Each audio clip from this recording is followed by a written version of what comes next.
a dar comienzo a nuestro tema de los deshidratados. Entonces, para comenzar, pues a mí me gusta decir que las frutas, las hortalizas, todos los granos que nosotros podemos encontrarnos en el súper, ¿no? Pues en el tianguis, siempre en nuestro huerto, siempre es mejor que los consumamos de manera natural, ¿no? Justo les comentaba que quizá una de las maneras más fáciles de conservar pues un alimento, pues es cuando está en la planta, ¿no? Entonces nosotros vamos y cortamos ahí nuestro jitomate cuando lo queremos consumir, y es una de las cuestiones que, por ejemplo, a mí en lo personal me motivó a empezar un huerto, ¿no? En mi casa, en el espacio que yo pueda tener, en la azotea, pues porque se me hacía mucho desperdicio el ir al tianguis y que te quieran vender los 2 kilos de jitomate cuando a lo mejor, pues en mi familia es una familia pequeña, solo somos mi esposo, mi hijo y yo. Entonces, el que me vendieran 2 kilos, a lo mejor no me los acababa, ¿no? En una semana, sobre todo, pues en tiempos de no pandemia, cuando salía a trabajar y pasaba mucho tiempo fuera de mi casa, ¿no? Entonces, incluso ahora tampoco me los acabo, ¿no? En una semana. Pero entonces yo decía, bueno, a lo mejor puedo empezar a cultivar algunos jitomates y consumir 1 o 2 a la semana y ya, ¿no? Sin embargo, pues es cierto que no podemos cultivar todos nuestros alimentos, ¿no? A menos que tengamos pues un rancho en toda su extensión, y aún así, ¿no? Habrá algunos alimentos que no podamos producir simplemente porque no es el clima, el suelo no le favorece, etcétera, ¿no? Entonces, en ese sentido, pues vamos a hablar un poco de algunas categorías de los alimentos, aquellos que están sin procesar, tal cual salen del árbol, de la planta, o mínimamente procesados, algunos que son procesados y los ultraprocesados, ¿no? El procesamiento de los alimentos en general se hace debido a que lo que se intenta es alargar la vida de anaquel, ¿no? O su vida útil. Entonces se le empiezan a agregar ciertos componentes para lograr este fin, ¿no? Sin embargo, y no en todos los casos sucede, pero a veces, y en la mayoría sí, es que entre más procesado está un alimento, pues menos propiedades nutricionales tiene. No sucede en todos los casos, como les decía, y parte de eso es lo que vamos a ver el próximo miércoles. Entonces, bueno, justo hablando de la producción de frutas, de hortalizas y de granos, aquí en esta imagen les pongo como en un esquema de pie cuánto se produce en Asia, ¿no? Respecto a las frutas nada más. Entonces se estima que en el mundo se producen 33.500.000 toneladas de fruta anualmente, y pues cerca de eso, el 71% es producida en Asia. Mientras que, por ejemplo, en América solo producimos el 8%, ¿no? Entonces, en ese sentido va cómo nos traemos algunos de estos alimentos, que quizá a lo mejor por los tiempos de viaje, obviamente ya se han acortado y ahora es mucho más eficiente el traslado.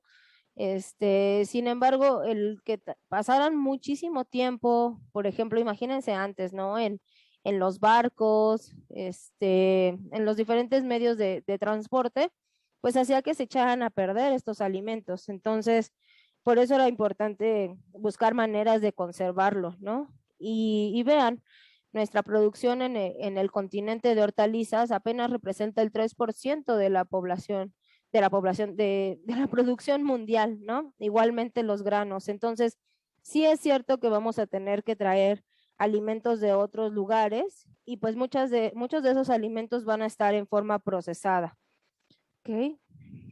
Entonces, ahora, hablando un poquito como de las categorías, los alimentos sin procesar o mínimamente procesados, pues son aquellos que no han experimentado ningún procesamiento industrial o ninguna modificación.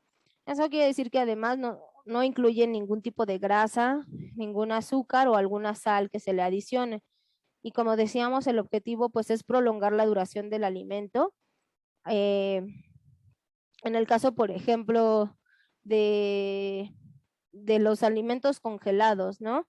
O sea, a veces lo que se sabe pues es que hay en algún momento es temporada de fresa, no siempre es temporada de fresa y a veces hay un excedente en la producción, ¿no? ¿Y qué hacemos con ese excedente?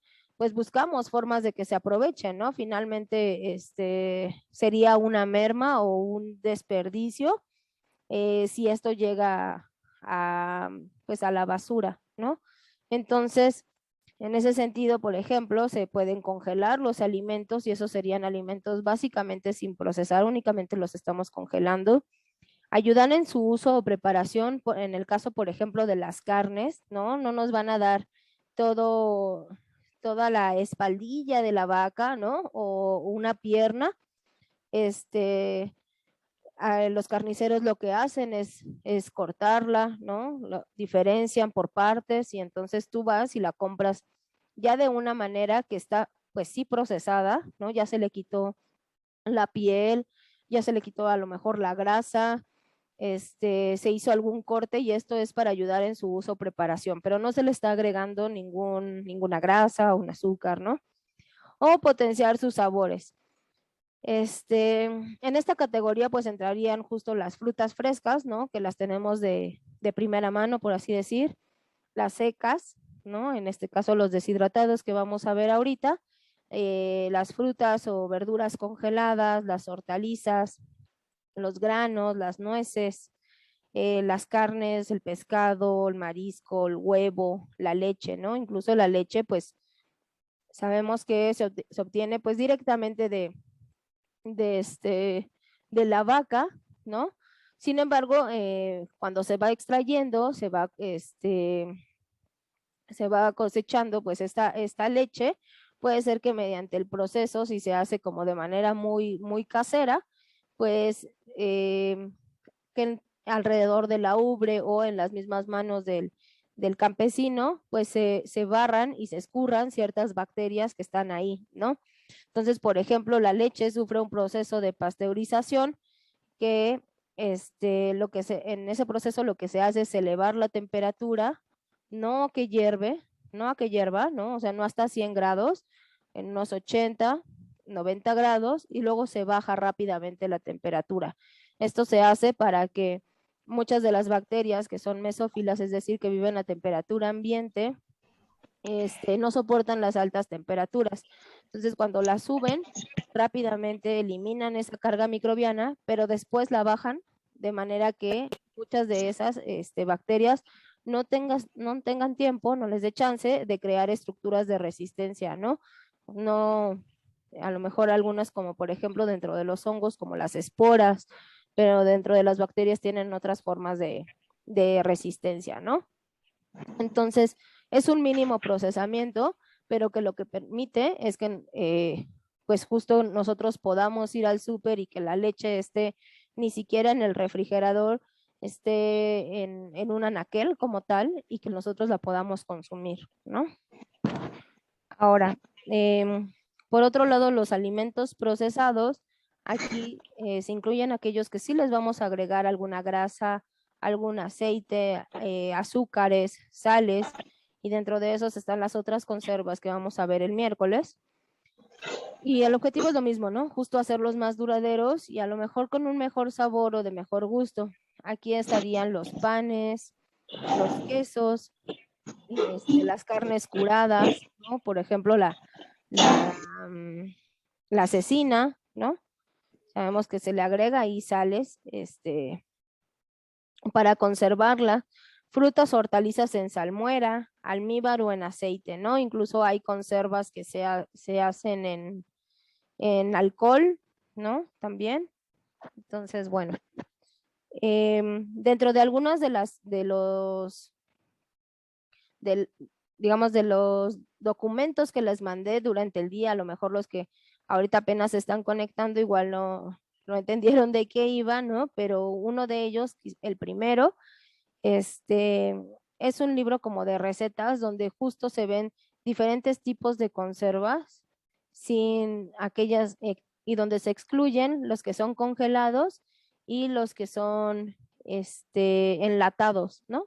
Sabemos que también los enlatados son un tipo de alimento que se considera como conserva, pero en fin, ahí van a encontrar justo alimentos que se conservan en vinagre, alimentos que se conservan en alcohol, en aceite, ujú, en sal, en almíbar. Ahí van a ver diferentes recetas, ¿no? Es como un libro virtual.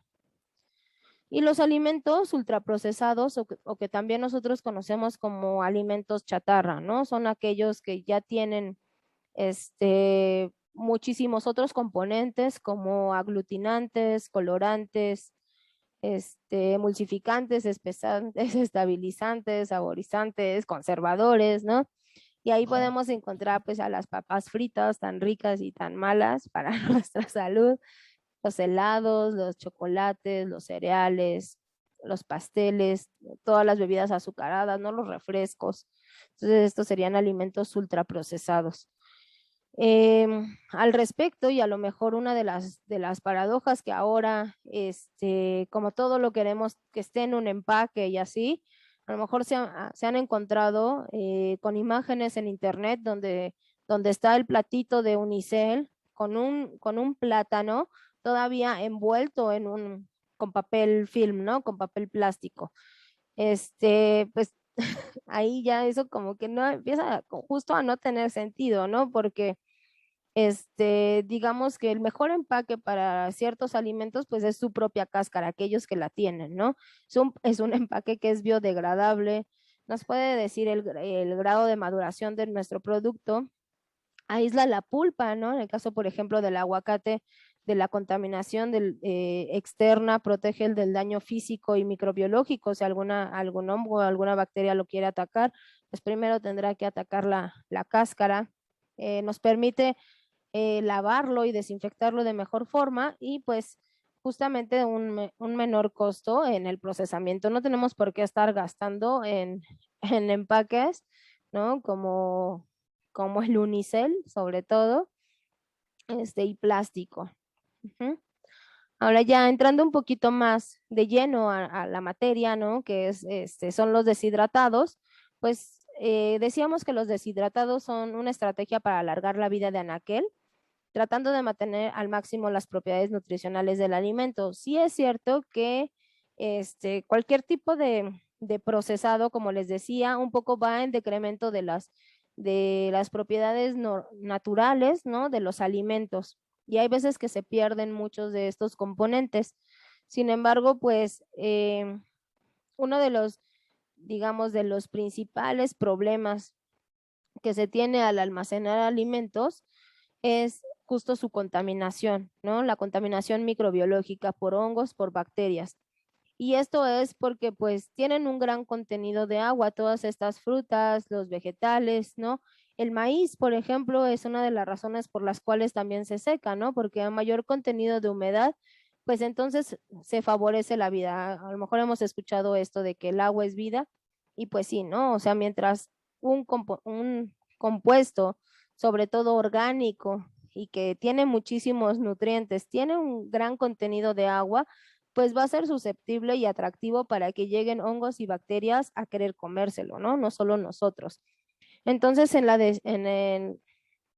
deshidratación, pues es este proceso donde vamos a retirar la mayor cantidad de agua del alimento. No va a llegar a agua cero, pero al 0% de agua, pero sí vamos a llegar a niveles muy, muy bajos, donde a las bacterias y a los hongos ya no les gusta vivir, ¿no?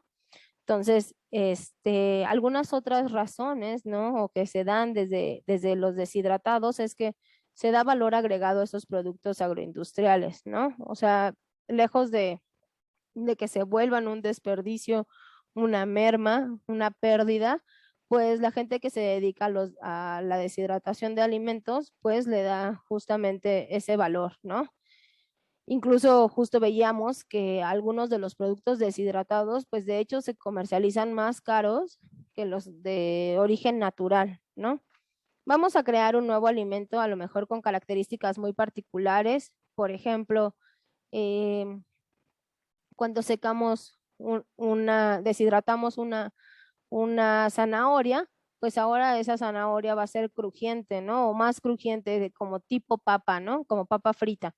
Entonces, va a tener un sabor diferente. Se pueden concentrar muchos de sus sabores, ¿no? Podrían tener incluso sabores más intensos, más crujientes. O sea, estamos transformando también ahí sus características, digamos, organolépticas.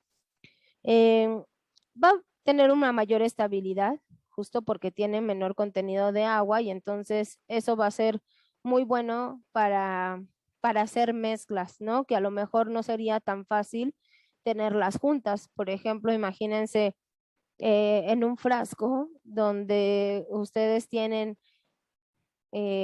zanahoria, unos chícharos, unas calabazas, ¿no? Tenerlas a veces juntas, pues a veces justo lo que promueve es que a veces si una trae alguna contaminación, pues rápidamente se contaminen todas, ¿no? Sin embargo, ya estando bien secas, pues uno puede hacer mezclas de todo y por eso es que seguro nos hemos encontrado con muchos de estos condimentos secos, base polvo, que tienen múltiples componentes, ¿no? Porque entonces ya es muy sencillo hacer esta mezcla, ¿vale? Ahora, también vamos a maximizar la utilización de los alimentos, minimizando la generación de residuos, ¿no? Lo que les decía, a lo mejor, finalmente no se desperdicia y sabemos que todo regresa, ¿no? O sea, toda forma parte de los ciclos biogeoquímicos. Sin embargo, pues, digamos que todo el esfuerzo que se hizo al germinar esa planta, de cuidados, ¿no? De estarle proporcionando una buena fertilización, de incluso pues la labor que hacen los polinizadores, de llevar el polen, y todo esto, pues la idea es que se genere un fruto y para nosotros, ¿no? Y pues sí, un poco desde el punto de vista, pues desde el humano, pues esos frutos están hechos para alimentarnos, ¿no? Es muy triste saber que, por ejemplo, que el 30% de los alimentos, al menos, que se producen, no son aprovechados de esa forma, ¿no? O sea, no sirven como alimento y terminan, pues sí, a lo mejor en una composta donde no se va a desperdiciar, como les digo, pero no se va a aprovechar en su fin primario, ¿no? Que era el de alimentar a una persona. Entonces, pues se puede hacer justo eso, ¿no? Al respecto, pues si ustedes se dan una vuelta, si están acá en la Ciudad de México, en la central de abastos, es súper, súper triste ver cómo se desperdicia gran cantidad de estos alimentos, ¿no? Eh, y bueno, lo bueno es que ahora hay como otras soluciones. He visto que hay personas que se dedican a tomar eso que ya los locatarios consideran como desperdicio y la gente los procesa, hace comida y se lo da a las personas que en situación de calle o que así lo requieren, ¿no? Entonces eso es algo bueno porque estamos maximizando el recurso, ¿no? Se preparan fácilmente ahorrando tiempo, energía y sin requerir instalaciones especiales de almacenamiento posterior. Esto, pues a nosotros, por ejemplo, como biólogos, nos ayuda muchísimo, ¿no? Porque en las salidas de campo, usualmente llevamos pues nuestras nueces, pero también nuestra carne seca, ¿no? Al final, por ejemplo, pues no tenemos los medios como para ponernos y sentarnos a hacer un caldito o lo que sea, ¿no? Y entonces estos deshidratados pues realmente nos salvan la vida, ¿no? En esos momentos, pero a cualquiera, ¿no? O sea, que se lleven, no sé, no te dio tiempo de desayunar, pero te llevas tus nueces en la bolsa, pues sí te ayuda, ¿no? En el día para que no se te baje mucho la energía ahí y de alguna manera en estos tiempos así tan rápidos, pues nos ayudan, ¿no? Yo también había estado viendo en algunas tiendas donde ya se venden como bolsitas, tipo tipo Nor, tipo Maruchan, donde son como sopitas instantáneas, donde lo único que tienes que hacer es agregar agua, ¿no? Agua caliente, y ya tienes tu, por ejemplo, tu caldo tlalpeño, ¿no? Y tiene zanahoria, tiene jitomate, este, tiene por ahí incluso champiñones, ¿no? Y, y tú lo ves y dices, ay, esta bolsita, o sea, además ni siquiera pesa nada, ¿no? Pero entendamos que vienen los trocitos, están súper reducidos en su tamaño porque ya perdieron toda esa agua, pero que bueno, vamos a poder recuperar parte de esos nutrientes cuando los rehidratemos. Obviamente no van a tener la consistencia original, pero los nutrientes van a estar, muchos de los nutrientes van a estar ahí, ¿no? Entonces, justo es el punto 6 que nos ayuda a conservar esos nutrientes como proteínas, carbohidratos, lípidos, proporcionando fibra y energía. Quizá algunas de las moléculas que se pierden, pues son vitaminas, ¿no? Ya vamos a ver un poquito cómo podemos reducir esa pérdida. Van a reducir, decíamos, su peso y volumen. Entonces, eso va a ser muy bueno en la situación como del transporte, favoreciendo operaciones en la distribución. Y bueno, otras de las razones, ¿no? De los beneficios de tener estas conservas, pues es que podemos tenerlas de verdad durante muchos meses. Incluso, digamos que se estima que la caducidad en general de un deshidratado, pues puede llegar hasta un año, ¿no? O un poco más. Eso dependerá de muchas, muchas cosas, ¿no? De la manera en que nosotros hayamos cosechado, limpiado, de las formas de deshidratación. Ahorita vamos a ver, ¿no? De cómo lo empacamos. Entonces, va a depender de muchos factores, pero lo cierto es que sí nos pueden durar muchos, muchos meses, ¿no? Y consumirlos en periodos fuera de temporada. Justo, ¿no? A lo mejor nos encantan las fresas, pero no todo el tiempo es temporada de fresas. Entonces, las podemos, justo deshidratar o ver algunos de estos métodos para conservarlo y comerlo en algún otro momento, ¿no? Y asegurar de esa forma también pues la calidad de la alimentación diversa de la familia todo el año, ¿no? Aunque también si nos ajustamos, la verdad es que en México somos de estos países privilegiados que tenemos una gran diversidad y oferta de frutas, de verduras todo el año. Entonces, bueno, cuando no es temporada de mango, es temporada de guayaba, si no es temporada de sandía, sino de fresa. Entonces, siempre vamos a encontrar alguna fruta de temporada que va a ser muy buena para nuestra nutrición y también a nuestro bolsillo, ¿no? Porque si es de temporada, pues nos resulta más económica que si nos aferramos a querer maracuyá cuando no hay, ¿no? Y vamos a ver que hay diferentes formas de deshidratar. Sin embargo, pues la que sugerimos desde el taller es aprovechar la energía gratis y limpia que nos ofrece el sol, ¿no? Hacer deshidratados solares que en estas temporadas, por ejemplo, de lluvia, pudieran ser un poco complicadas, ¿no? En el sentido de que el ambiente el aire que está en el ambiente es muy húmedo. Entonces, de hecho, por ejemplo, ahorita que estamos en verano, cada 20 grados que se aumenta la temperatura, ese aire tiene hasta el 30% más la capacidad de acumular humedad, ¿no? Entonces se vuelve ahí como una especie de selva y por eso es que ahora vemos que todo crece, que ahora crece, ¿no? Todo está verde.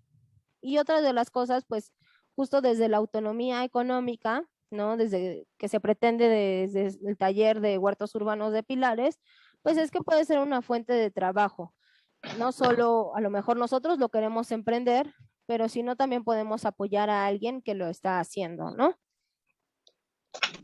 Entonces, bueno, digamos que los deshidratados no es algo que estamos descubriendo, ¿no?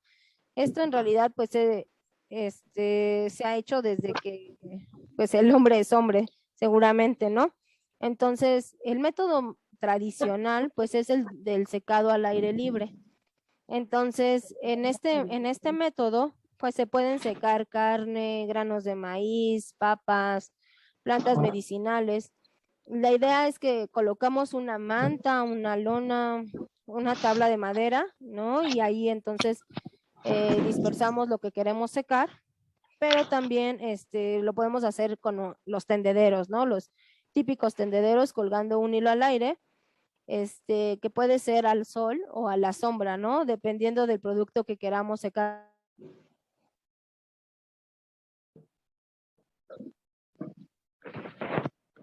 Entonces, no sé, ¿ustedes qué piensan de este método del secado al aire libre? ¿Qué inconvenientes podría tener? Buenas tardes, mi nombre es Yaneli. Yo pienso que los inconvenientes es de que se llena de polvo, bacterias, y también los insectos pueden arrimarse, como si tenemos, no sé, carne secando, puede atraer moscas y que estas pongan sus huevecillos. Y también que se pudiera, ¿cómo se llama? Echar a perder si no tenemos el cuidado adecuado de estarla volteando o cosas por el estilo. Sí, sí, sí, claro, ¿no? Pues justamente para empezar el proceso, pues se hace un poco más lento, ¿no? Porque el ambiente siempre va a tener una humedad, bueno, dependiendo de dónde vivamos, ¿no? Pero va a tener una humedad elevada, entonces esto va a ser a retardar nuestro proceso de secado. Como va a retardar nuestro proceso, pues nuestras cosas, nuestros alimentos van a estar mucho más tiempo ahí, pues expuestos, justo lo que nos comentabas, de, de que están expuestos al polvo, a los insectos, otros animales que a lo mejor, pues más allá de que lo puedan morder, ¿no? Que puedan morder la carne, pues también pueden transmitir algunas enfermedades, ¿no?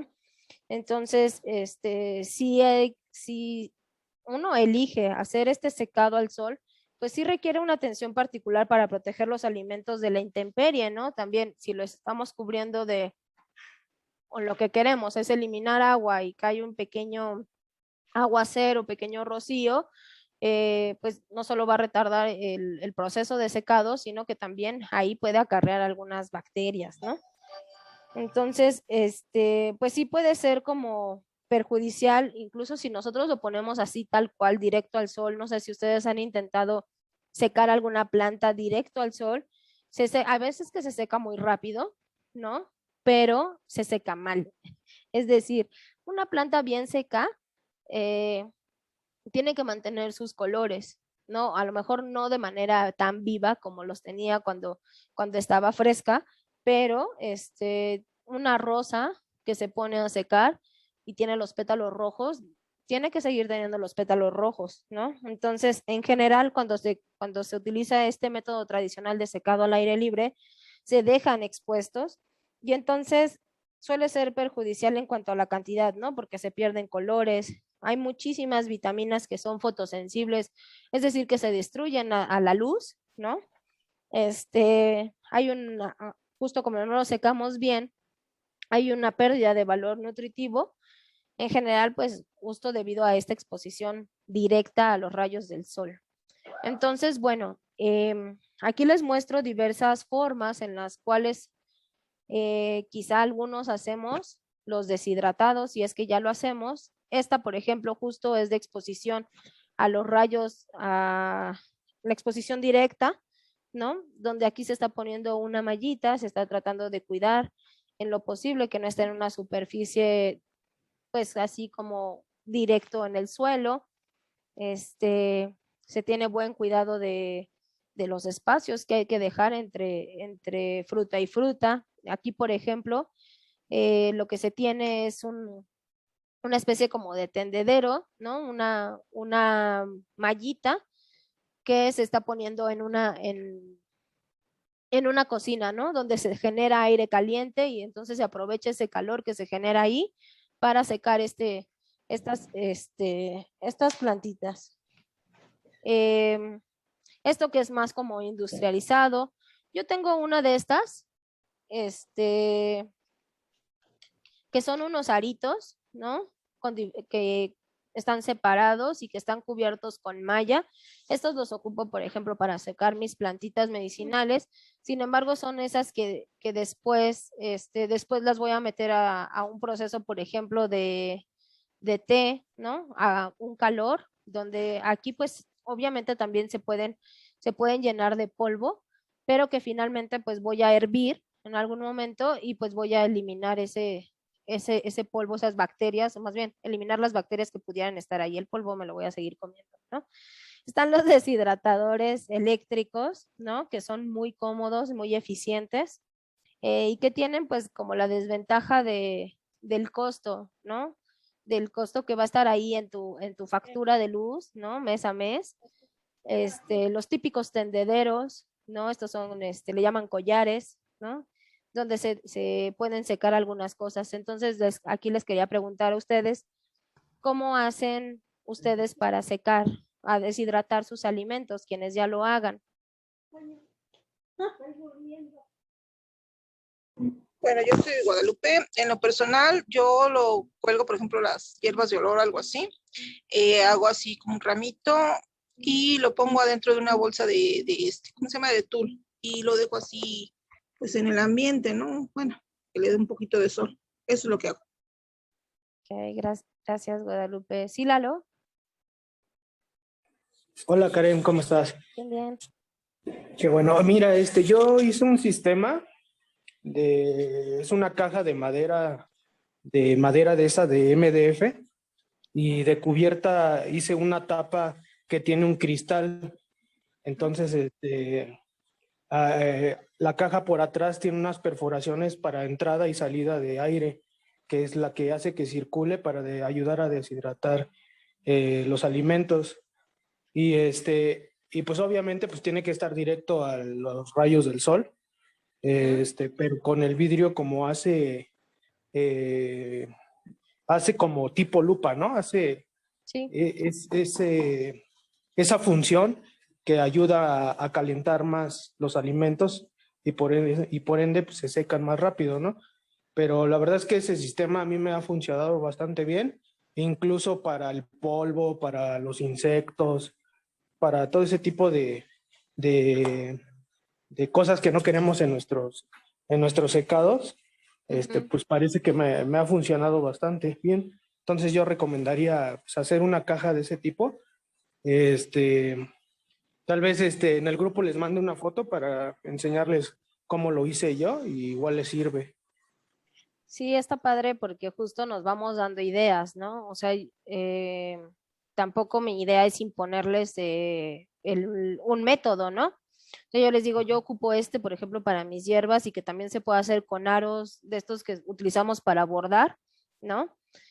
Podemos, si sabemos coser, hacerle esta cobertura, pero si no sabemos, a lo mejor se lo mandamos con la costurera, ¿no? Pero se puede hacer o se pueden comprar. La caja que nos dice Lalo está padre. Más adelante vamos a ver uno de los diferentes modelos, ¿no? De los cuales yo también les sugiero que puedan implementar. Les voy a decir cuál es el que yo hago en particular, ahorita más adelantito. ¿Alguien más nos quiere comentar?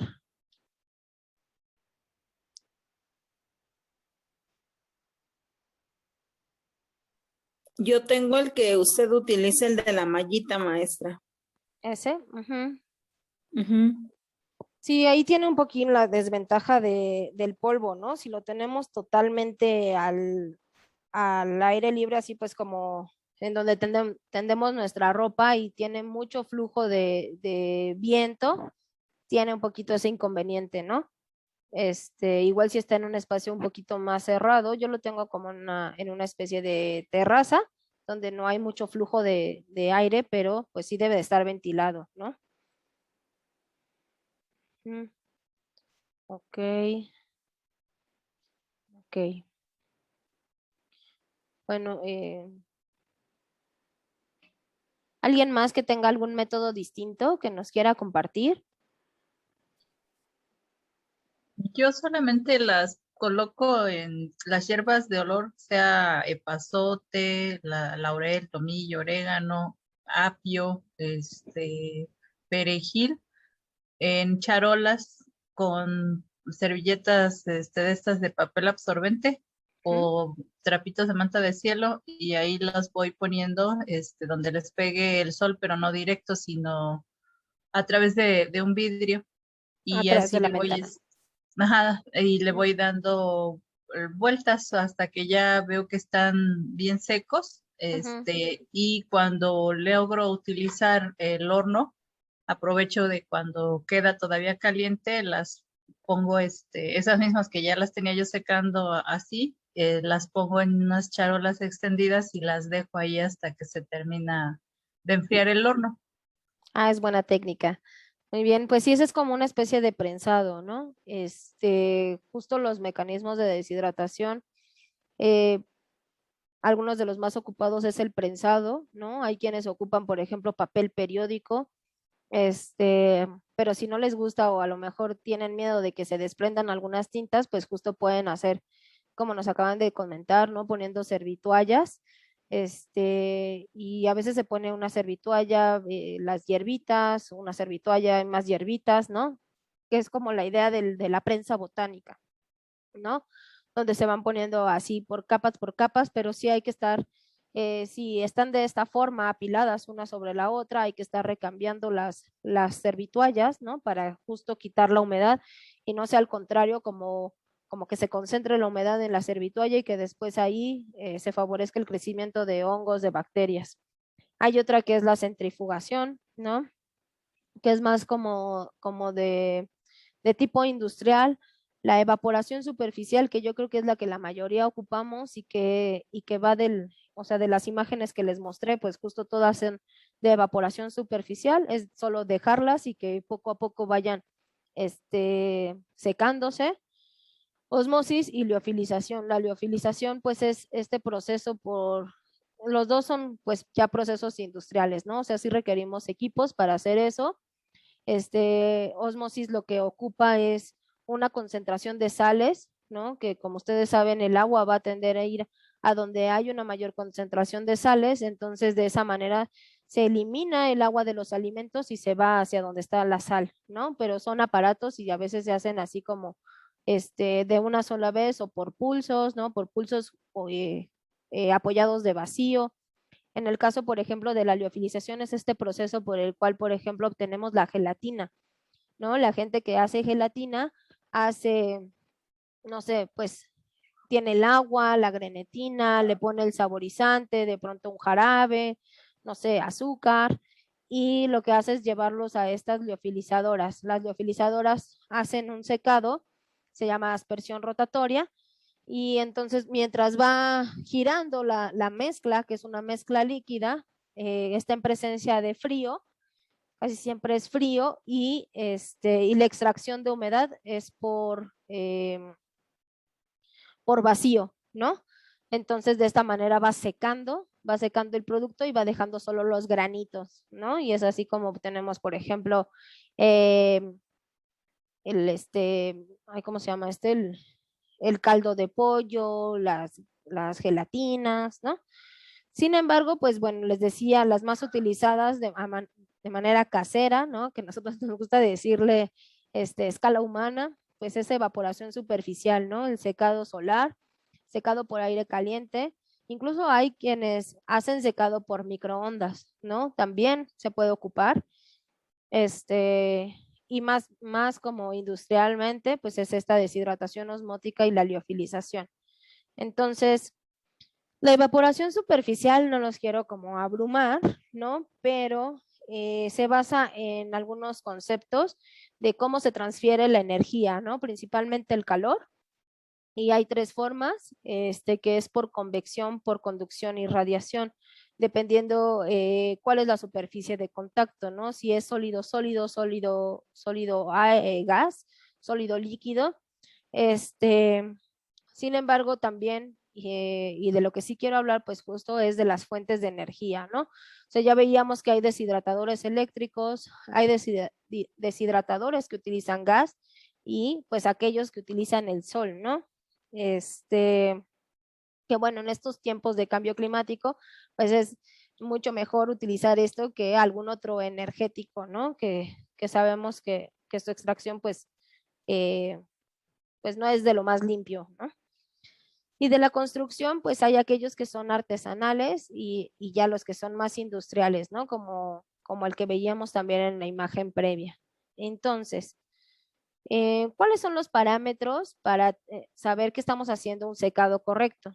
Tenemos que tener el aire, tiene que haber aire caliente, en una temperatura de 40 a 70 grados, sin importar pues cuál sea esto, ¿no? Si es un deshidratador eléctrico, si es a gas, incluso si es solar, ¿no?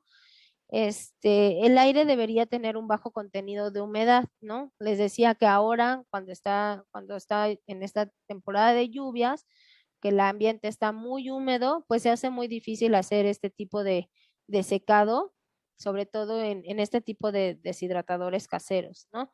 Y también lo que nos comentaba Lalo, ¿no? Debe de haber un movimiento constante del aire. O sea, nosotros podríamos intentar meter aire caliente, ¿no? En un recipiente, pero si está totalmente cerrado, pues ahí lo que va a hacer nada más es como mover el agua de un lugar a otro y no se va a ir a ningún lado, ¿no? Entonces, esto es básicamente como el modelo. Este es uno de los modelos que se llama de carpa, que ahorita vamos a ver, pero donde debe de haber, en todo deshidratador, pues debe de haber una entrada de aire, ujú, y una salida del aire. El aire cuando se calienta, siempre sube, ¿no? Entonces tiende a subir y entonces por eso es que casi siempre las entradas de aire se hacen por abajo y las salidas en la parte de arriba, ¿no? Uno de los componentes importantes para un deshidratador, pues es que tenga una superficie que permita justo que se caliente el aire, ¿no?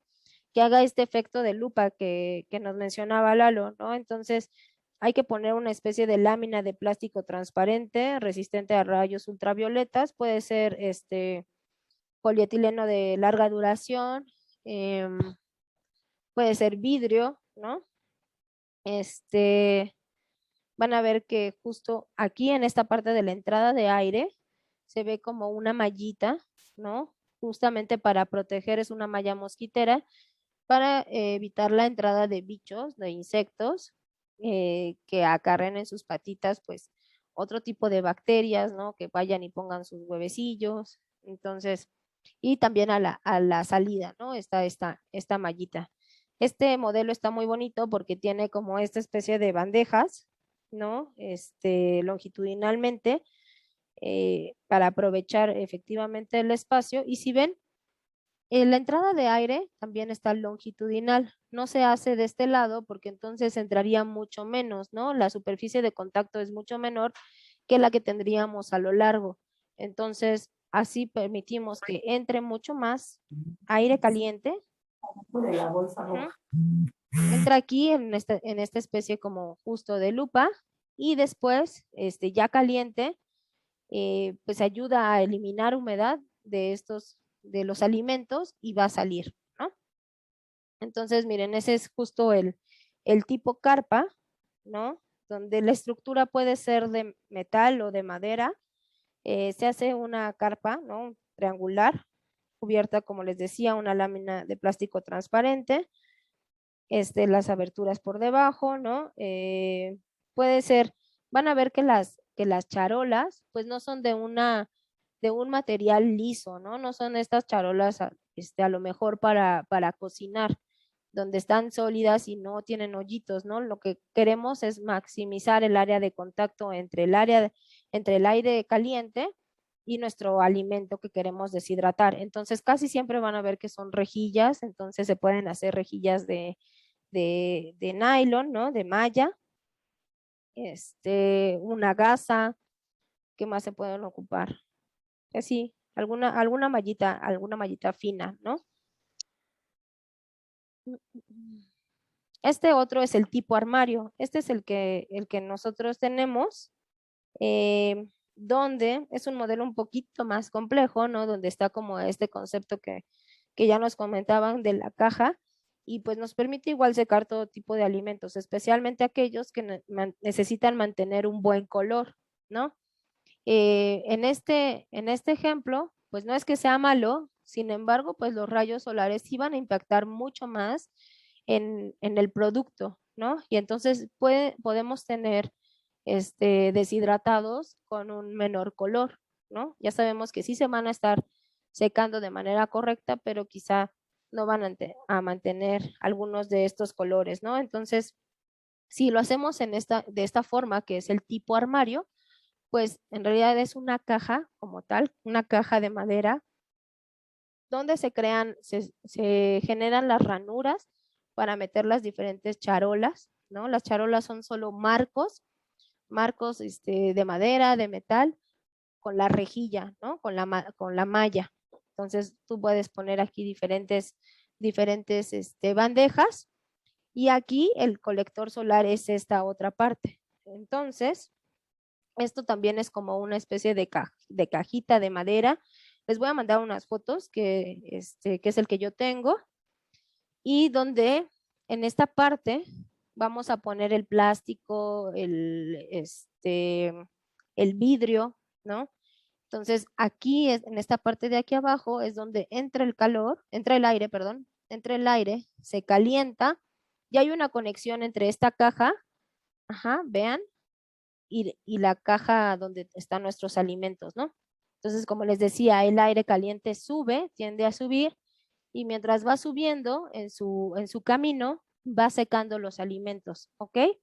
En en particular, eh, en este diseño se ve un extractor eléctrico.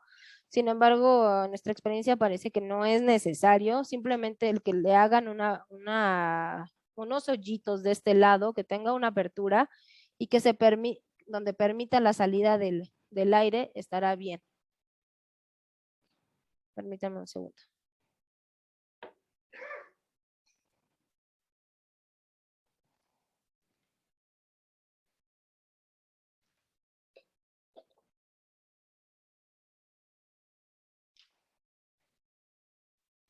Ok, ¿sí queda más o menos claro cómo es este diseño? Sí, Karen. Hay, Sí, hay uno que me imagino que es el que tiene Lalo, que es como un híbrido, ¿no?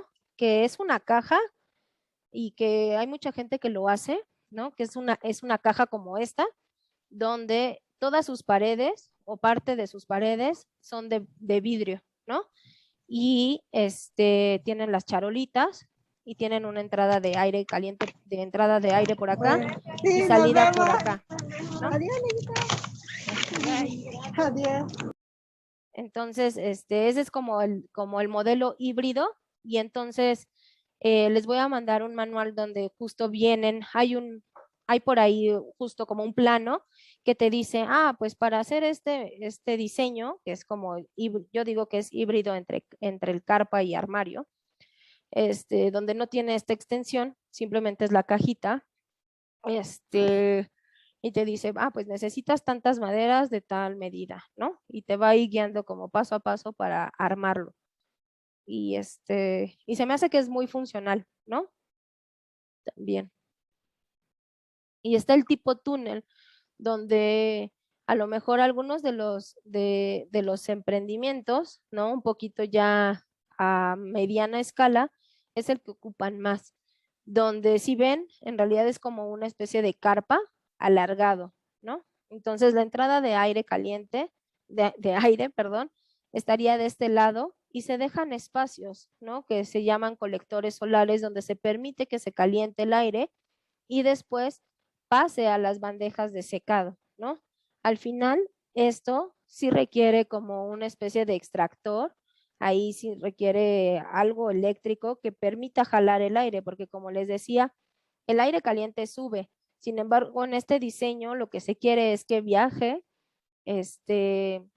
horizontalmente, ¿no? Entonces ahí sí se apoyan, pues justamente como de algún extractor, ¿no? No sé, se me hace un poco más complicado como de manera casera. Me gusta mucho más los primeros dos, ¿no? O incluso el híbrido. Entonces, bueno, no es que tengan que hacerlo así, ¿no? pero digamos que son los modelos que se han probado, que se ve diseños, que se ve que funcionan bien para justamente generar el calor necesario para que esté más o menos entre 40 y 70 grados, que dijimos que es la temperatura ideal para hacerlos deshidratados. Porque ya se ha visto que en estas temperaturas, pues muchos de los componentes se conservan. O sea, sí podríamos hacer deshidratados en nuestro horno, ¿no? Sin embargo, si va más arriba de los 70 grados, pues empieza a haber componentes nutritivos que se van perdiendo, ¿no?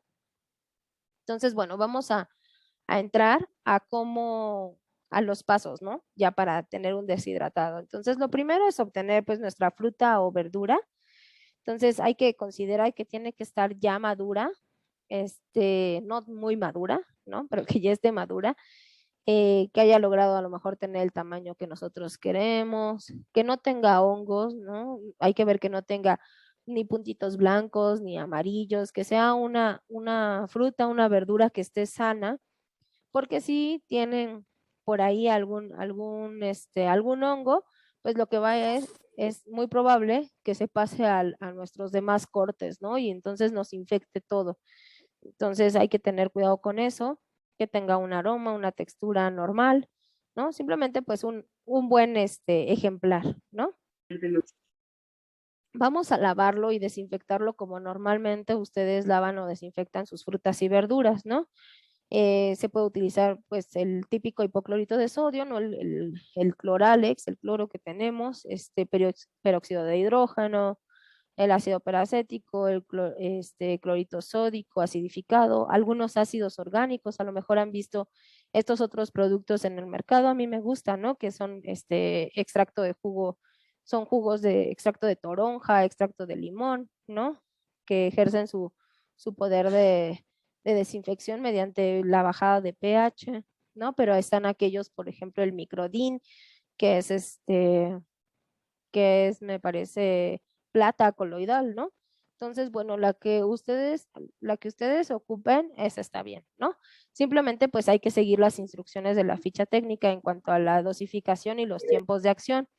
Hay veces que se sugiere, no sé, dejar en esa solución 10 minutos y yo he visto, ¿no? Que hay gente que dice, no, pues en vez de dejarlo 10 minutos, mejor le pongo el doble, ¿no? Si decía 5 mililitros, le pongo 10 mililitros y lo dejo 5 minutos porque eso va a reducir el tiempo. No, no funciona a veces así, ¿no?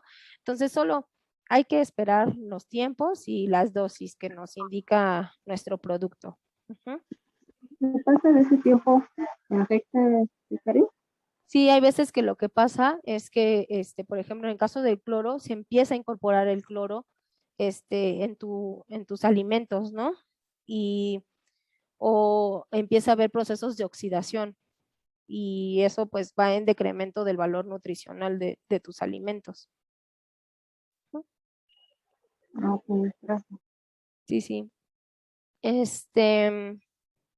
Otro de los procedimientos que se hace y que ayudan mucho al proceso de secado es quitar la cáscara, ¿no? Por ejemplo, en el caso de la manzana o en el caso de la naranja, al menos que se la quieran ustedes dejar porque les parece que es atractivo visualmente, siempre que quitemos una cáscara, al final la cáscara decíamos que es una capa protectora, pero es un tejido mucho más grueso que va a impedir un poquito como que se vaya liberando, que se vaya saliendo el agua del producto, ¿no? De hecho, esa es una de sus funciones.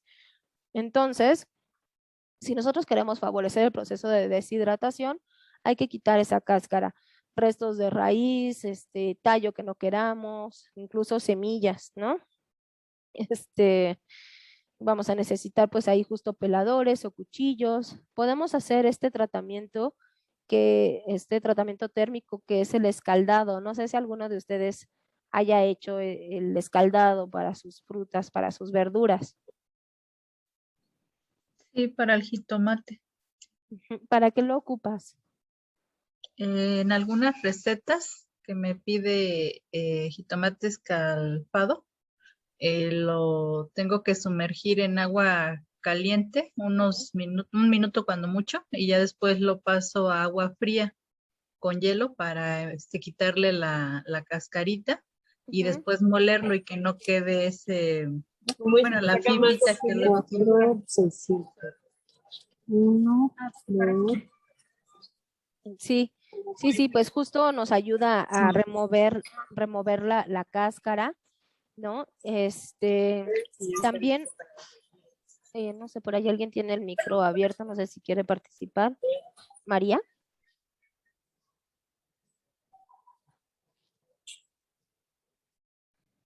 O no, creo que más bien se equivocó. Sí, ¿no? Entonces, esto nos va a ayudar a quitar la cáscara, pero justo como nos mencionan, tiene que ser un proceso muy rápido, ¿no? No tiene que pasar de, pues, no sé, 10, 30 segundos, ¿no? Dependiendo obviamente de la fruta o de la verdura. Hay algunas que soportan más tiempo, pero sí, no tiene que ser por mucho, mucho tiempo, ¿no? O sea, segundos.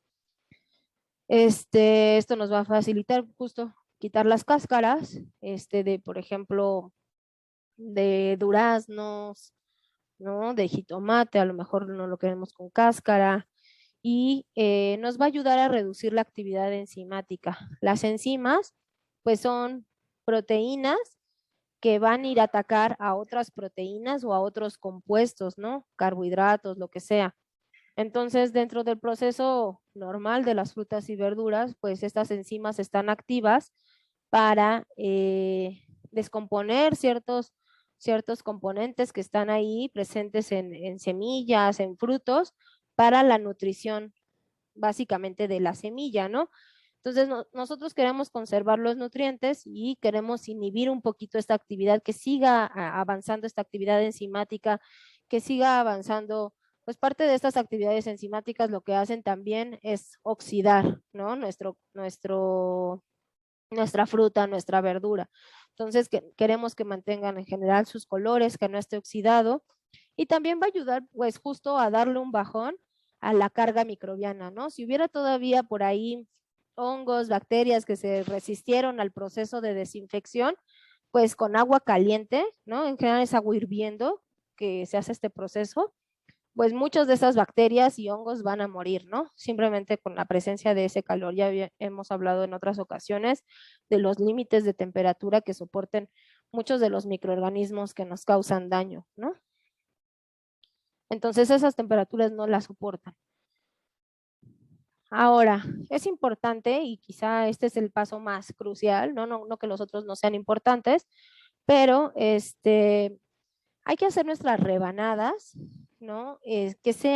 Cuyo espesor no sea más allá de 1 centímetro, que no sean tan gorditos, ¿no? Entre medio y 1 centímetro están perfectos esas rebanadas, ¿no? Porque se ha visto como también en curvas de secado que esto facilita la deshidratación.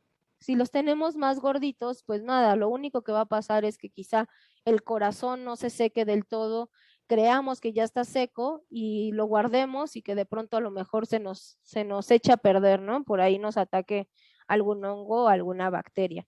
Entonces, bueno, hay que considerar en el rebanado o el troceado, pues justamente que la forma, el grosor que nosotros le demos, pues va a determinar el tiempo de secado, la apariencia final del producto, ¿no? Entonces, quizá ese es el momento en el que tenemos que ser más cuidadosos, ¿no? ¿Cómo queremos que se vea finalmente nuestro producto deshidratado? ¿Mm? Y bueno, Maestra, sí, perdón. sí. ¿Se utiliza un cuchillo especial para cortar esas verduras o en las que tenemos en casa? Los que tú tengas en casa están bien, ¿no? O sea, tú sabes que, por ejemplo, hay verduras que se cortan mucho mejor con cuchillos de sierra, y hay algunos que se cortan mejor con cuchillos planos, ¿no? Ajá. Y eso depende mucho más bien como de la fruta, de la verdura, pero los que tienes en tu cocina están excelentes, ¿no? O sea, no necesitamos un equipo especial. Ok, gracias, maestra. ¿No? O sea, hay quienes que los hacen también, por ejemplo, en cubitos o en trozos. El caso, por ejemplo, del ajo, quedan muy bien. Si tienen como aplastador de ajos, no sé si lo han visto, que es como un exprimidor de limones.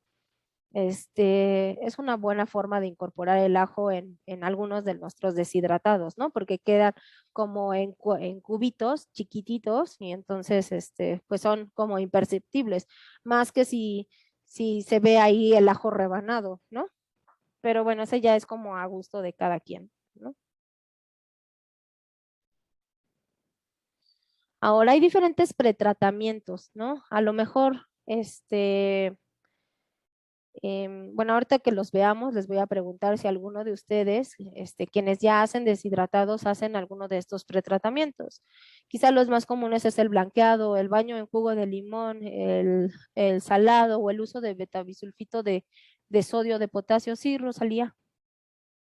Sí, Karen, en caso de el ajo y la cebolla, una vez deshidratado, ¿se puede hacer polvo?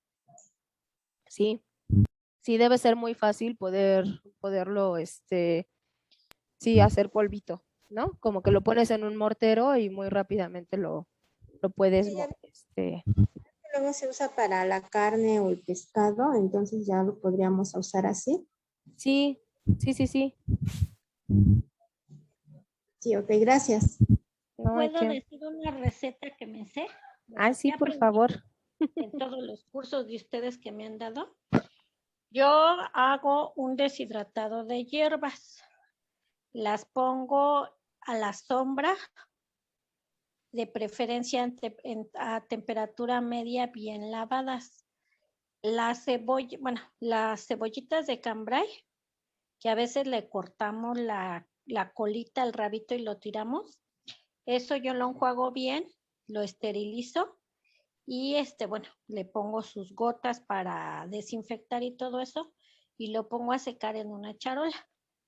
Todas las hierbas que se les ocurra. Después lo muelo, ya que está bien seco, lo muelo bien, bien molido.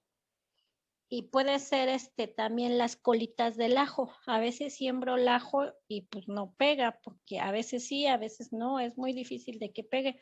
Pero con lo que salgan las colitas del ajo, se cortan igual, se ponen a secar, se desinfectan y se muele.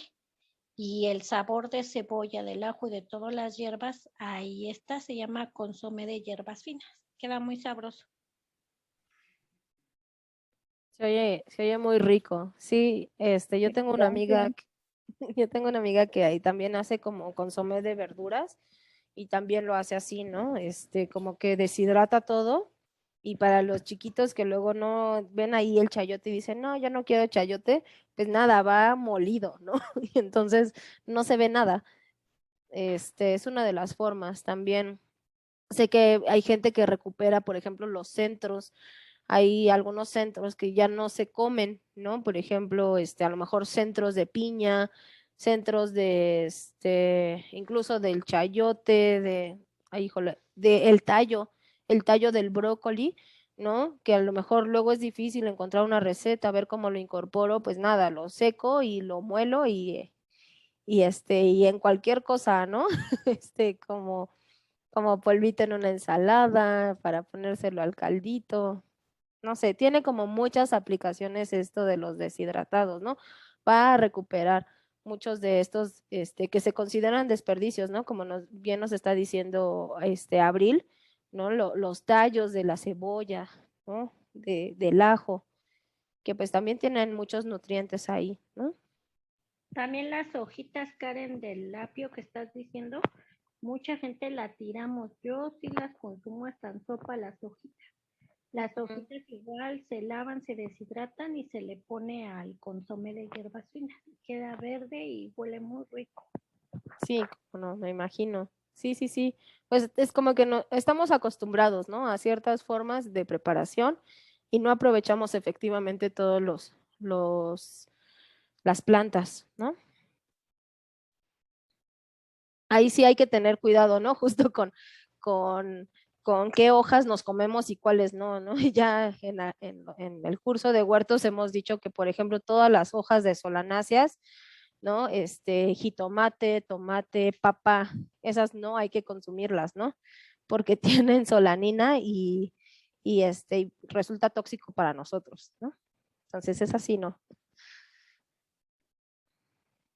Ahora, El proceso del blanqueado, pues es como muy similar al que vimos, ¿no? Del escaldado. Lo que hay que hacer es que tenemos una olla con agua caliente a 95 grados, pues ahí va a ser como el tiempo variable, obviamente no es lo mismo blanquear un jitomate que blanquear un brócoli, ¿no? O algo que está más maduro y algo que está mucho menos maduro, dependiendo del tamaño, ahí va a variar un poquito, ¿no?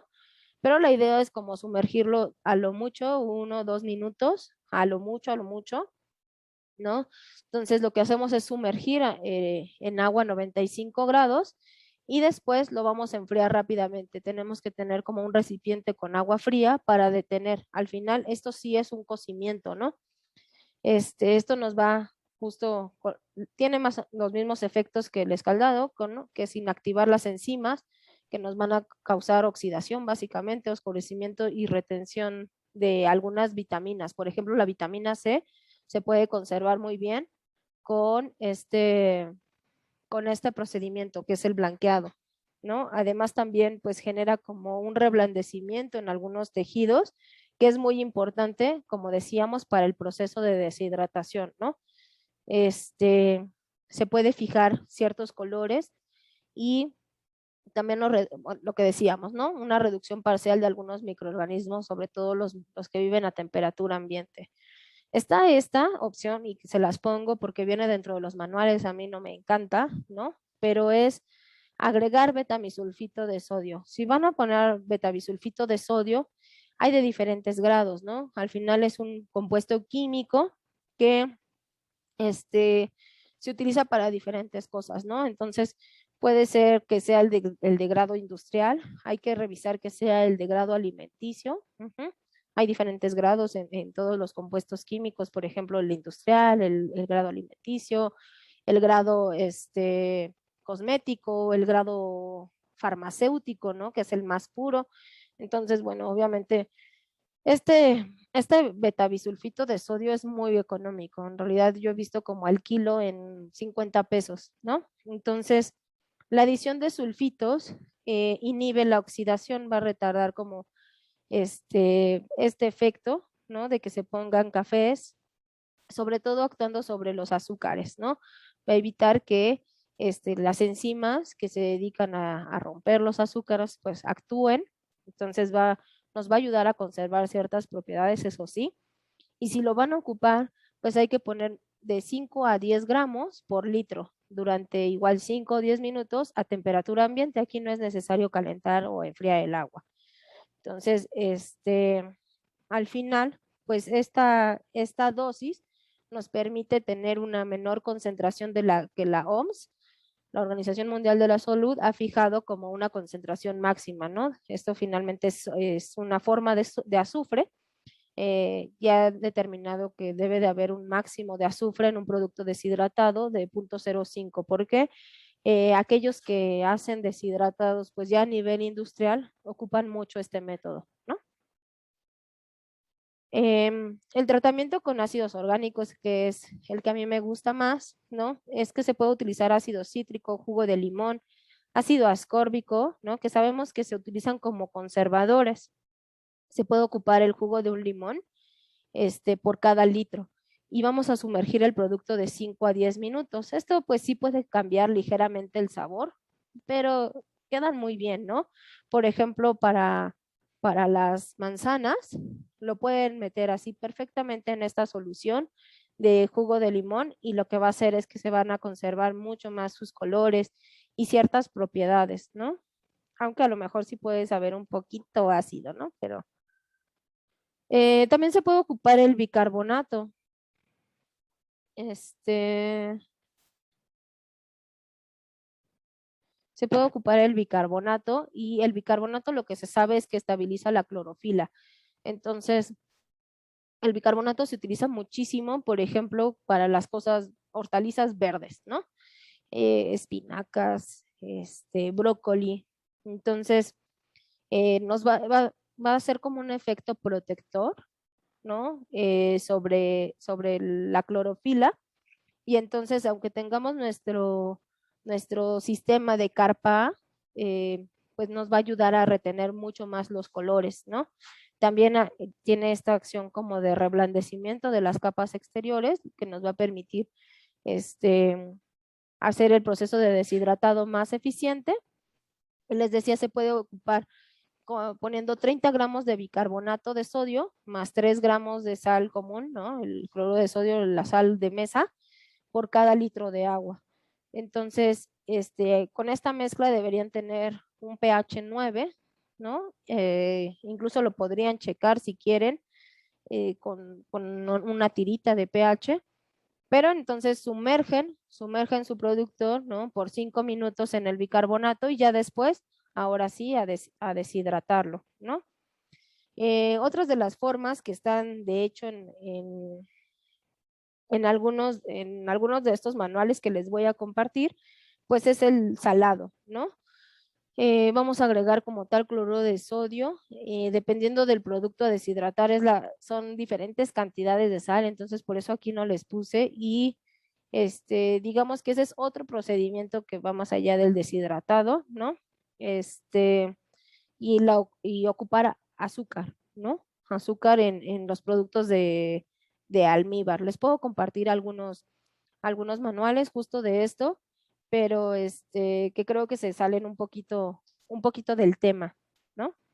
Entonces, por eso es que no los incluí en esta presentación, pero sabemos que al incorporar sales o al incorporar azúcar, se aumenta las propiedades osmóticas dentro de la solución, se hacen soluciones muy, muy, muy saturadas que a los bichos, a las bacterias, a los hongos no les gusta vivir ahí, ¿no? Entonces se reduce muchísimo la actividad por agua porque esta agua va a ser absorbida principalmente va a estar acaparada por la sal, por el azúcar, entonces eso va a evitar que se contamine, ¿no? Entonces, hay veces que se utilizan como un procedimiento, sí, previo, y por eso lo puse aquí, al secado, ¿no? Ahora, esta es una tabla comparativa de estos diferentes métodos de los tratamientos que vimos. Bueno, antes de la tabla, quería preguntarle si alguno de ustedes realiza alguno de estos pretratamientos cuando hace sus deshidratados o solo así al natural. Yo pregunta, Karen. Sí. Perdón que me regrese. En el primer ácido que industrializado, ahí no entendí bien cómo se agrega. ¿Ya cocido el producto? Ajá. ¿El betamisulfito de sodio? No. Ajá. No. O sea, tú, por ejemplo, lo vas a ocupar para manzanas, ¿no? Entonces tú cortas tus manzanas, las rodajas y haces tu solución 5 o 10 gramos. Yo cuando tengo este rango, casi siempre como que escojo la mitad, ¿no? Porque a lo mejor 5 es muy poquito y no ejerce su poder y luego 10 es lo máximo, entonces, no sé, pues escojo la mitad, ¿no? 7.5 gramos por litro. Y entonces haces esa solución de betamisulfito y sumerges tus manzanas ya en rodajas 5 o 10 minutos. De 5 a 10 minutos. Sin calentar ni nada, a temperatura ambiente. Perdón que les ponga así, pero es temperatura ambiente. Pero es antes del cocimiento que se les va a hacer, ¿verdad? O el tratamiento que se les va a dar. ¿A qué te refieres con el cocimiento? ¿A la deshidratación? Sí, antes de deshidratarlo Sí. se le pone esto. Sí, estos son pretratamientos, ¿no? O sea, después de que ya lo lavamos, lo desinfectamos, lo cortamos, viene esto. Pero todavía no hemos llegado a la deshidratación. Sí, gracias. No, ¿de qué?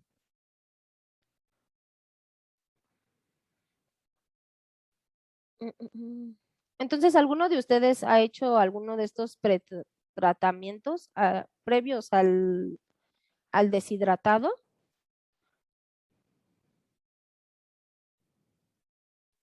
Yo no.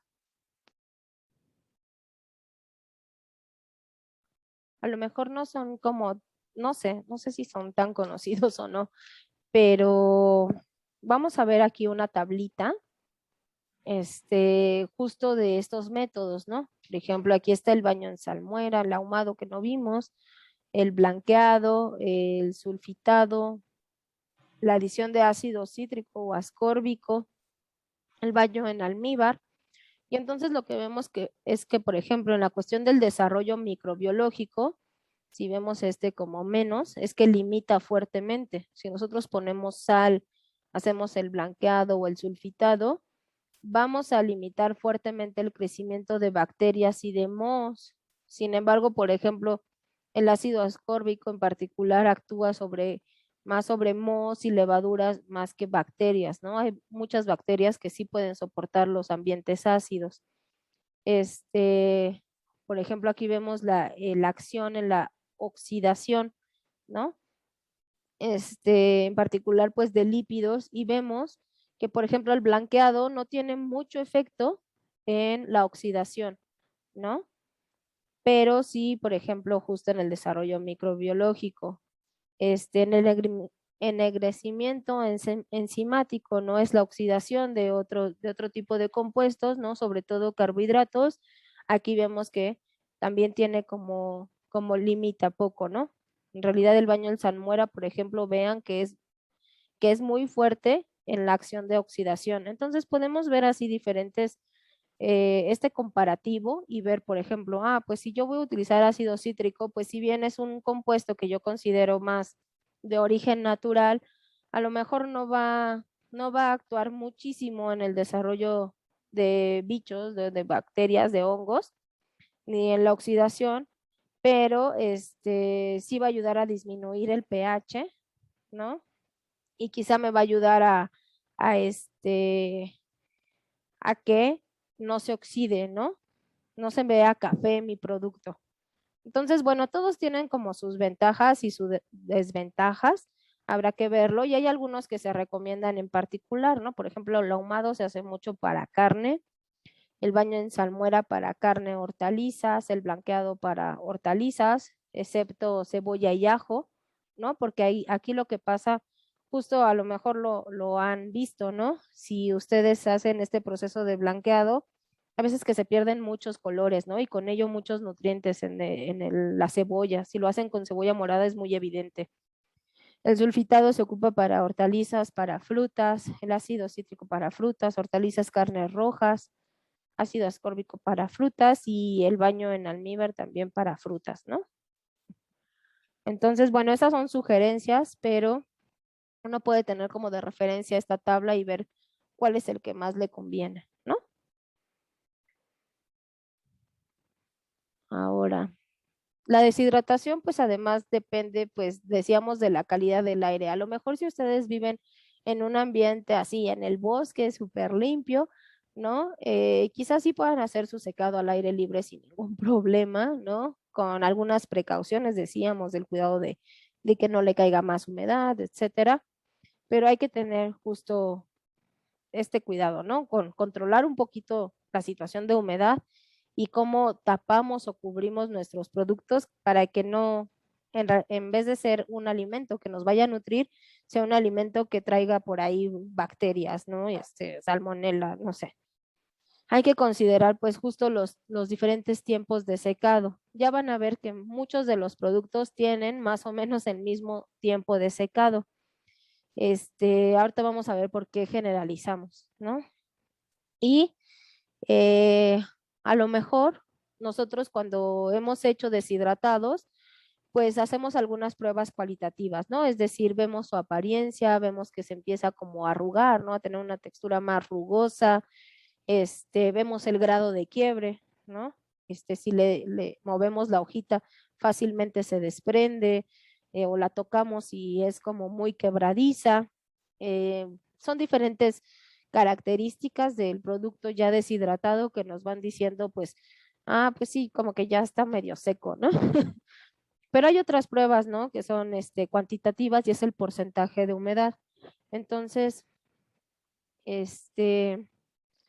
para evaluar como si ya está secado de manera correcta, decíamos que tendríamos que mantener, por ejemplo, una temperatura entre 40 y 70 grados, y me voy a saltar un poquito esto porque puede ser confuso, ¿no? No los quiero asustar con las fórmulas.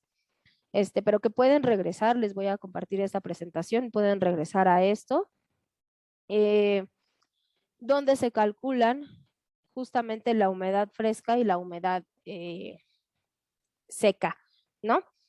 Esto se hace mediante curvas de secado. Entonces, imagínense en un horno, imaginemos que tienen un producto que nunca han secado, ¿no? Imaginemos que es el pimiento.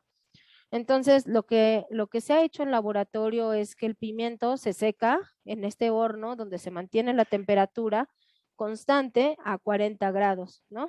Y entonces se mide, vean que son diferentes puntos, ¿no? A lo mejor cada media hora, y entonces va empezando, y eventualmente pesan y ya no cambia el peso de ese pimiento, ¿no? Entonces se dice que ya llegó a ese punto donde tenemos el peso seco del pimiento, ¿no? Ese mismo peso seco, que aquí es cuando llega a cero, no es que la humedad sea cero, ¿no? Ahorita vamos a ver eso.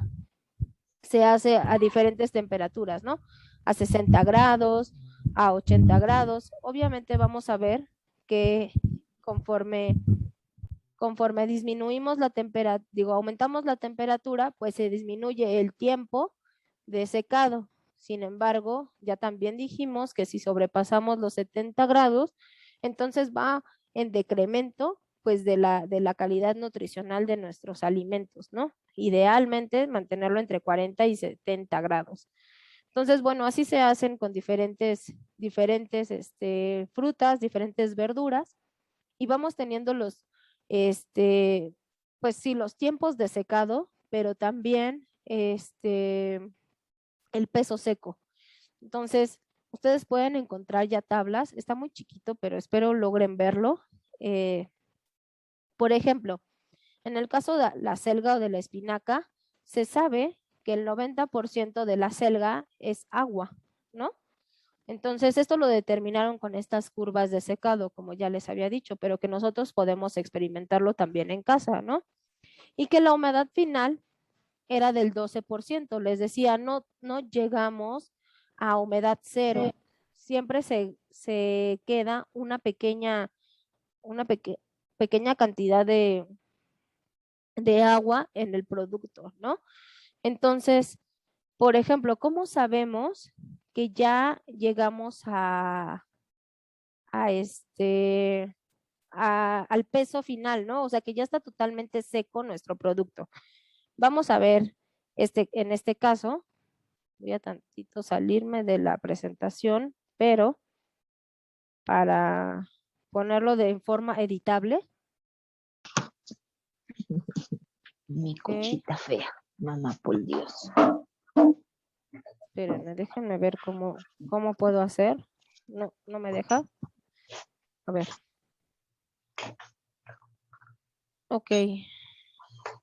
Ahí ustedes están viendo la presentación. Pero chiquito. No. No se ve. Ahí. A ver. Ahí. Aunque se vea chiquito, más chiquito. Sí. Okay. Maestra. Es lo que Sí.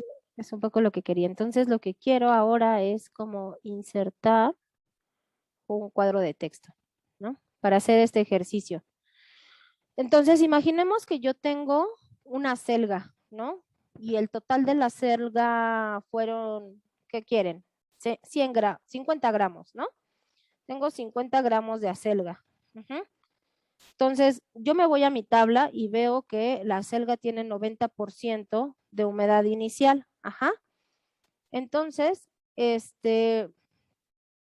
yo sé que tengo que llegar para que esté completamente seca hasta el 12% de humedad. Entonces, hago esta simple regla de 3.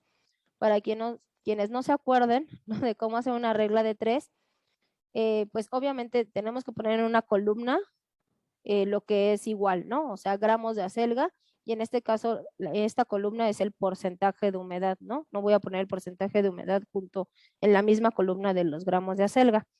Entonces, ya que los ubiqué, ¿no? Por un lado los gramos de acelga y por otro lado la humedad, voy a ver los que están en la diagonal, que sí tienen datos, Vean que en esta diagonal pues nos hace falta un dato, ¿no?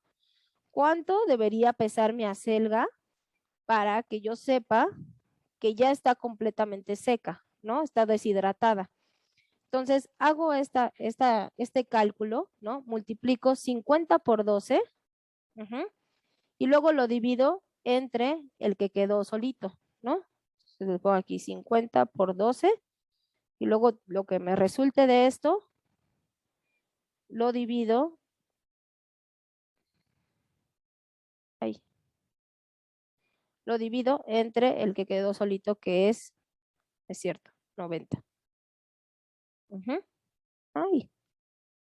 Entonces hago este cálculo y me da 50 por 12, me da 600, entre 90 me da 6.6, ¿no? Entonces mis 50 gramos de acelga al final se van a convertir en 6.66 gramos, ¿no? Ya que esté totalmente deshidratado. ¿Sí todos me siguieron ahí o hay alguna duda? Sí, está todo bien. Sí, Todo bien, está Karen. bien. Sí, está todo bien. Y así podemos hacer con cualquiera, ¿no? Por ejemplo, una manzana, ¿no? Vemos en nuestra tabla, y ahorita está muy chiquito, pero ya lo van a tener y ustedes lo pueden consultar. Una manzana que pesa 200 gramos, ¿no? Entonces, 200 gramos de manzana. 200 gramos de manzana. Sabemos que su humedad es de, me voy a ir a la tabla, lo veo, 84%. Entonces, ¿y hasta dónde tengo que llegar? Tengo que llegar, aquí me dice la tabla, 20, ¿no? Entonces, 20%. Entonces, hago la regla de 3. 200 por 20, entre 84. Y eso me da 47 gramos, ¿no? 47.61 gramos de manzana deshidratada.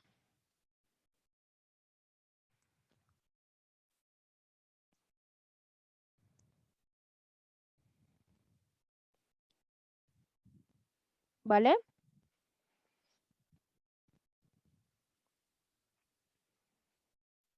¿Sí quedó claro? Y Entonces vean que se reduce bastante, ¿no? Justo como en un 70, 80, hasta en un 90% el peso de nuestro producto, ¿no? Fresco y ahora seco. Entonces, bueno, pueden encontrar estas tablas, ¿no? Justamente del contenido, y aquí nos dice que, por ejemplo, 100 kilos de acelga al final resultan en 11.5 kilos de acelga deshidratada, ¿no? Entonces, vamos a reducir muchísimo, muchísimo su peso. Acá hay otras tablas, ¿no? Por ejemplo, de arroz, de maíz, ¿no? Aquí, por ejemplo, los granos tienen un menor contenido de agua. Vean que el del maíz, por ejemplo, tiene un 35% fresco, mientras que seco queda hasta el 15%, ¿no? Entonces, sí hay una reducción, pero no es tan drástica como, por ejemplo, con las frutas, con las verduras, ¿no? Y entonces, un poco lo que quiero hacer notar aquí es que si se fijan entre las frutas, durazno, manzana, plátano, guayaba, todos más o menos el peso fresco, ¿no? Cuánta humedad tienen cuando están frescos va de entre el 80 al 90%, ¿no? 85. Y cuando están ya totalmente deshidratados, pues ahí varían, ¿no? Como entre el 15, el 20, el 30%. Entonces es por eso que se hacen las siguientes generalidades, ¿no? Ahorita voy a las generalidades. Antes, ¿no? Pues cómo lo uso. Entonces, no es lo mismo, pues que yo ocupe en una receta 1 kilo de cebolla fresca que 1 kilo de cebolla deshidratado, ¿no? Al final estamos concentrando bastante sus nutrientes, entonces Quizá si en una receta me pide 1 kilo de cebolla, pues me voy otra vez, hago una regla de 3 ahí, más o menos van a ser, no sé, unos 50 gramos quizá, ¿no? 1 o 2 cucharaditas de cebolla en polvo. Hace algunos años hubo como una controversia un poco al respecto desde el punto de vista nutricional, ¿no? Los nutriólogos decían, pues es que los deshidratados, si no se ocupan de manera efectiva, pueden llevar a que tú estés aumentando tu consumo, ¿no? De ciertas cosas, y que eventualmente pues te podía llevar a la obesidad, ¿no? Entonces es muy importante justo tener esta relación muy, muy en cuenta, ¿no? Que vamos a reducir muchísimo de ese contenido, o sea, del peso del producto, pero lo que estamos eliminando es agua. En general, los contenidos de vitaminas, de proteínas, de carbohidratos van a estar ahí, aunque sean hechos polvito, ¿no? Entonces, ahí un poco tengan en cuenta esas equivalencias para saberlo utilizar. ¿Ok? Ahora sí vamos como a las generalidades, ¿no? O sea, por ejemplo, para las plantas medicinales y aromáticas, aquí viene como los procedimientos que van a ver que son repetitivos, ¿no? Conforme lo que vimos es que hay que limpiar, eliminar las partes descompuestas, ponerlos en el secador y más o menos tardan de 1 a 3 días, ¿no? Dependiendo obviamente si son hojas, tallos o raíces. Las raíces van a tardar un poco más, tienen un mayor contenido de humedad, también los tallos, y las hojas no tanto, ¿no? Y obviamente esto depende, pues, qué sistema tengo, dónde vivo, ¿no? Si hay mucha humedad en el ambiente. Las frutas van a ver que su tiempo de secado con buen sol, ¿no? Son de 2 a 5 días. Entonces, obviamente esto se reduce muchísimo en los deshidratadores que son eléctricos, donde a lo mejor en 8 horas, ya tenemos un producto deshidratado, ¿no? Porque pues las horas efectivas de sol o que llegamos a esta temperatura entre los 40 y 70 grados, pues quizá no son todas las del día, ¿no? Sabemos que, por ejemplo, ya después de las 4, el sol de las 4 ya no es tan caluroso, ¿no? Entonces, eso va pues justo alargando el tiempo de duración respecto a un equipo que sí mantiene una temperatura constante todo el tiempo, ¿no? En el caso, por ejemplo, aquí de las frutas, justo recomiendan la adición de betabisulfito de sodio, ¿no? Hay de sodio y hay de potasio, aunque también se puede poner jugo de limón, ¿no? Para las hortalizas de hoja y tallo, pues igual más o menos 1 o 2 días. Las de fruto, que tienen un mayor contenido de agua, 2 a 3 días. Las hortalizas de bulbo igual que la raíz, los tubérculos, ¿no? 2 a 3 días. Entonces, ¿qué más? Por eso es que se ven que más o menos casi todos tienen las mismas duraciones, ¿no? Por ejemplo, la carne y el pescado, que también tienen de un 80-90% de agua, pues vamos a tardar 2 a 3 días para secarlo. Al final no son tantos días, ¿no? O sea, como que creo que sí podríamos esperar 3 días para secar nuestros alimentos y poderlos disfrutar a lo largo del año, ¿no? Aquí les pongo además una tabla justo como de las variables, ¿no? Diferentes variables que van a influir sobre algunos de los componentes de nuestros alimentos, ¿no? Decíamos que siempre el procesado va a modificar algunos de estos componentes, ¿no? Entonces aquí se ve, por ejemplo,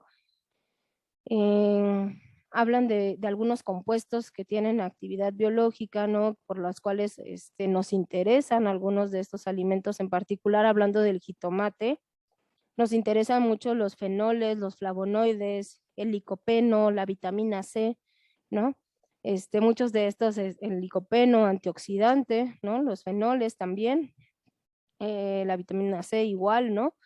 Entonces, hablando de estos compuestos, vemos que si se seca con aire caliente a 40 grados durante 90 minutos, se disminuyen en un 38-31% los fenoles totales y los flavonoides. Sin embargo, aumenta la cantidad de licopeno. Eso se concentra, ¿no? Decíamos que en muchos de los casos los nutrientes se concentran, pero algunos pues se pierden, ¿no? Sobre todo los que son como muy lábiles. Por ejemplo, los fenoles son compuestos volátiles, entonces obviamente cuando se aumenta la temperatura, estos se pierden mucho más rápido, ¿no? Vean que aquí a 80 grados, en vez de perderse el 38%, se pierden 52 y a 120 se pierde hasta el 76-60% de estos compuestos que por su naturaleza, pues es muy fácil que con el calor, ¿no? A estas temperaturas se volatilicen. Sin embargo, el licopeno se mantiene más o menos estable, incluso a esta temperatura, 120 grados, se concentra, ¿no?